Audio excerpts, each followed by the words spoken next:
One of the UK's most tenacious hard rock bands of the 70s and early 80s was the Scottish foursome Nazareth, and from their 1974 fifth album Rampant, the fuzz-laden scorcher, Silver Dollar Forger, two-parter.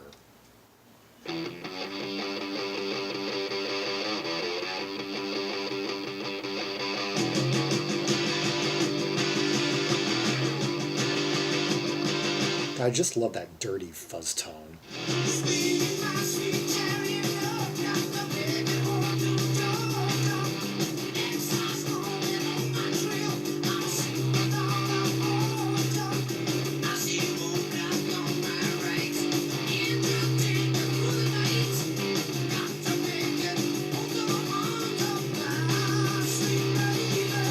Okay, swinging my sweet chariot low, gotta make it home to Georgia.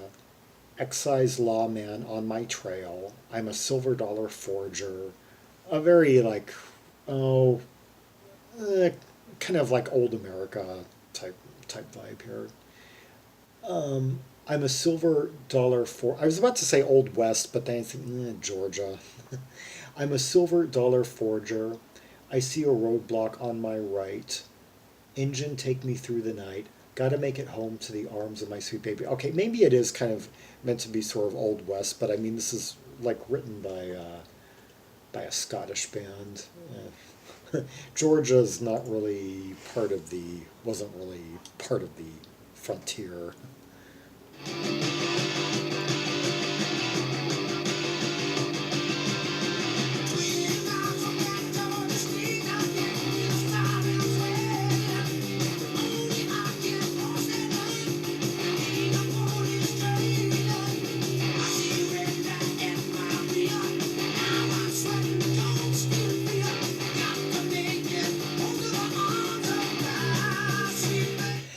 Now the cadence has gotten much more brisk because he's on the run and he's like determined to make it and he's really confident. There's a lot of bravado in this. It's almost like the opposite of the track Nightingale that I did a few weeks ago by Detective, which was also about an outlaw. The narrator of the protagonist of the track being an outlaw, except in that one. You got a sense that the that the narrator was really trying to was really trying to convince himself that he would get away, was trying to talk himself out of his own self doubt. Where this guy seems just all, it's all just kind of this guy is more the drifter mindset. It's all just kind of like an adventure to him, and he's just like brushing off the law.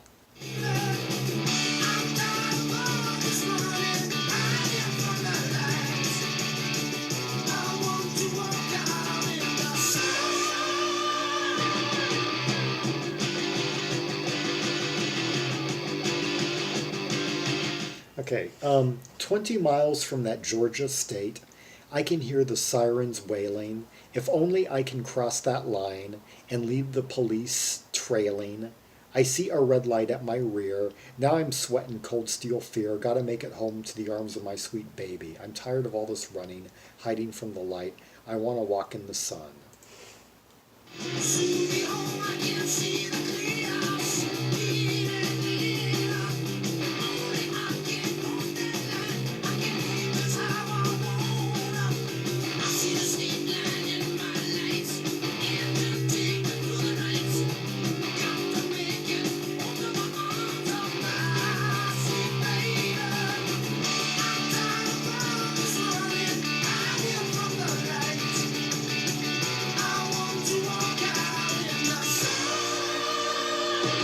Great key change right there.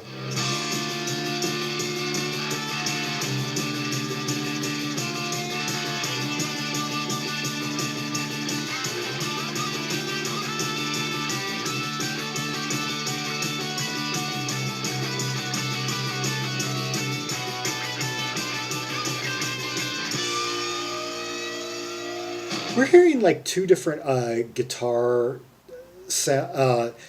techniques that you or sounds that you usually don't hear in the same song because that fuzz tone that we've been hearing in the song wasn't really used much during this time period. That's more of like a 60s kind of fuzz tone that you don't hear much in hard rock. I guess it was considered kind of quaint by a lot of bands at this point in time. But to hear that on the same song, on a song that ultimately elongates and goes into these kind of lyrical, sustained type leads that were more characteristic of this time period, it's a great like transition, like there and back. Um, I guess I'm gonna just drop the Old West, the 19th century impressions that I originally had about these lyrics all together and just say it's more kind of like southern. I guess a guy kind of into some underhanded business, forgery, um, currency forgery and the like, and just trying to make it over state lines on the run. Yeah, a guy who makes his living that way.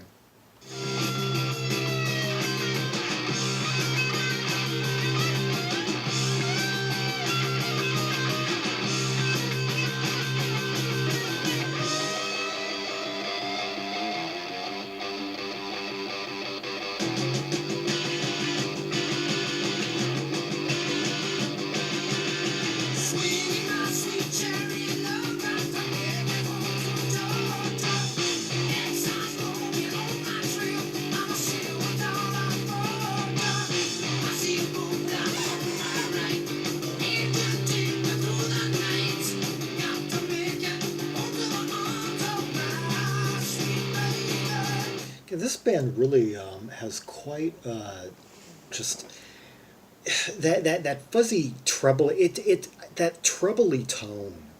It's not just the fuzziness. It's like that they have it really tweaked on the treble end, which gives it kind of just this kind of like neon radiation type of feel. Like neon. The cover is really colorful. It's like this bright orange with a photograph in the middle, a guy wearing oh like a 17 like a early 18th century type of uniform and a whole bunch of things actually that I guess probably tie in with different songs on the album. Oh, we've got we've got some coins, but they're not silver; they're gold, and it depicts the band members.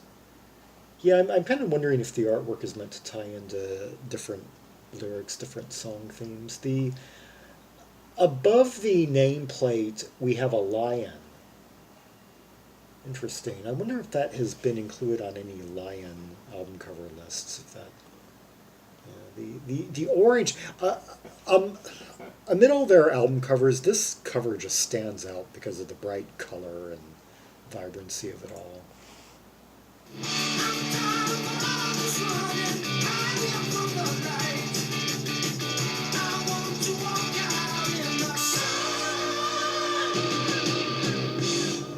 Just enough key change to give it sort of a melodic character. I mean, like this kind of rootsy hard rock isn't often thought of as um, melodic. That's not really the point. Like using lots of chord changes, it's more about the vibe, the feel, the intensity, the grit.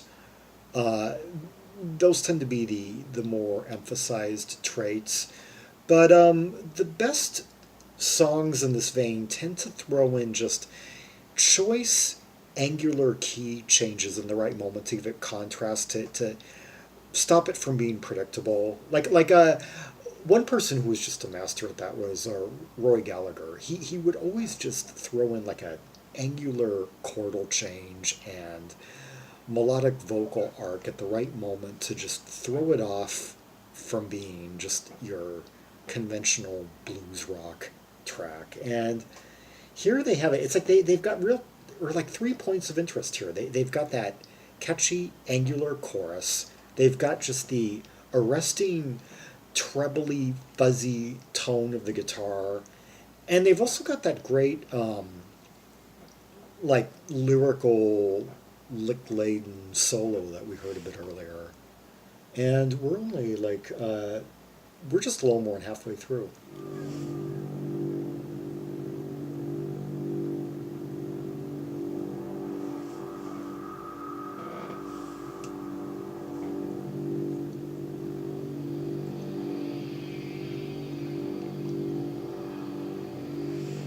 I wonder where our character is at this point. It seems like he's in a different. It seems like he's no longer on the run. Maybe he's in hiding at this point. It seems maybe this is the a suspense passage.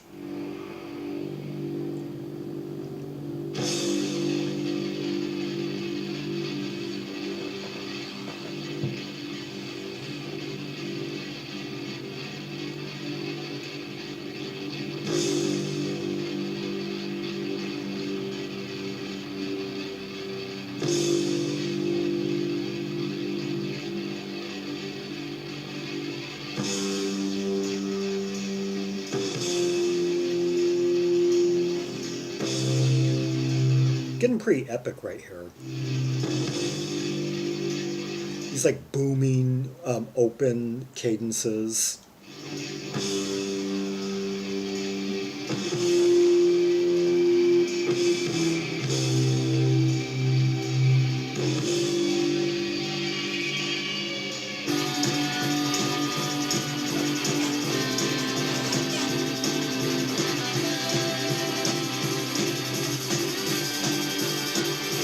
And I hear that gallop that the rhythmic component is taken on.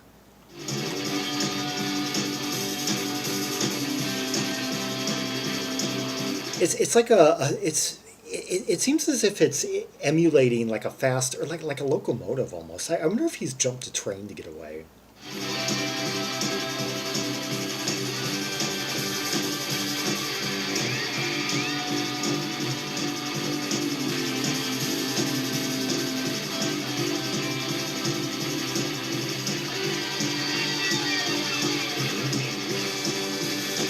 Hear those searing leads that are just cruising over this.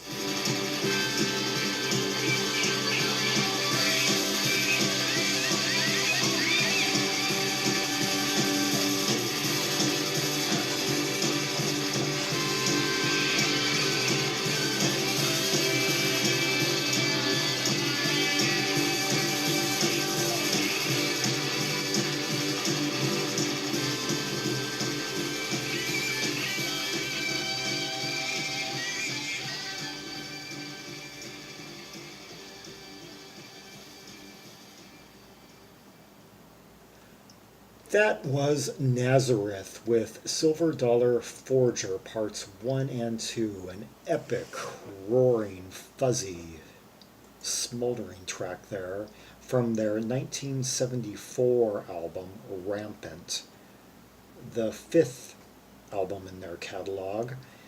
And I gotta say, Nazareth are one of those bands that put out a lot of like tasty music, even if it just has that vibe to it, that you know that that hard kind of rootsy, oftentimes just intense feel, like kind of they tend to be pretty laid back at times, and this is one of the more driving tracks in their catalog.